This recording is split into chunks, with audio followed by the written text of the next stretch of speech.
My name is Christine Parag, and I've been teaching for 24 years. I got into teaching because I was working with adults with disabilities, and I found a job working with adults with disabilities, and I then became an aide. I was working as an aide in a classroom, and I enjoyed being there, and I enjoyed seeing the kids make progress. And to make them independent to be part of the community. Then also, throughout the days, if you have struggles or anything, how are you able to kind of get through those? Just with her.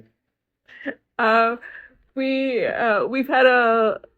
good team in here, and we've had a lot of experience.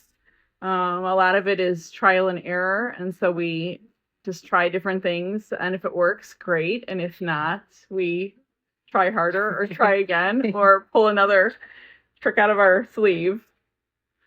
I don't know. Sometimes we take breaks or we tag out. That's what we do. We tag out and somebody else will step in if we're having a rough time with the child.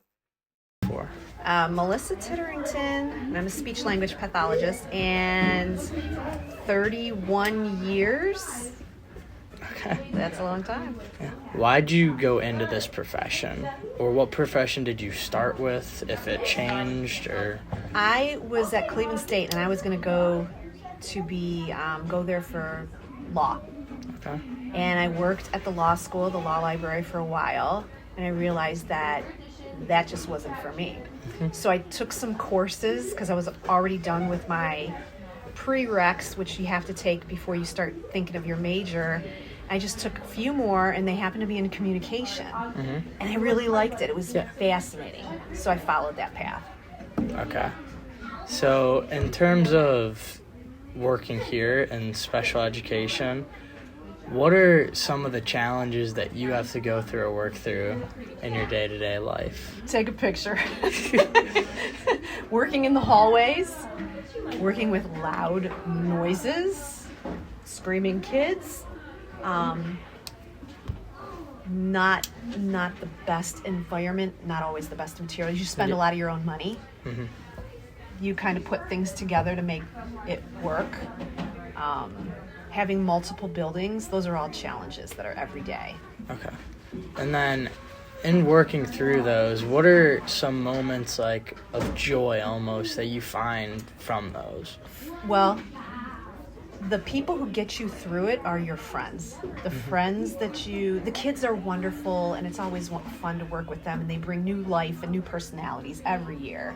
But it's the friends that you make along the way that make brainstorming through problems a lot easier. And then you just get to vent with them, like your mother and I. My name is Amy Libby, and I have been teaching 26 years. So why did you decide to become a teacher and have a education and profession in education? I have a brother with multiple disabilities, and I always knew I wanted to work with children with disabilities. So I decided to become a teacher and teach students with special needs. So throughout the days, obviously there are challenges, and how do you get through those or help kids through challenges throughout their weeks and over years? Well, in my classroom, we have to be very structured and follow a schedule, and there are limits and boundaries that students have to have. We use a lot of visuals in here to help students de-escalate when they are not able to have a calm body or a calm mouth.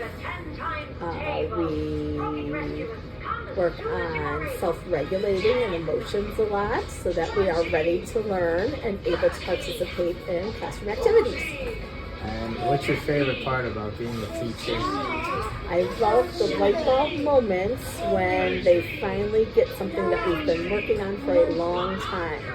And I also love, like today, my one student lost his tooth over the weekend, and he was so excited. And I love that innocence and excitement that kids have.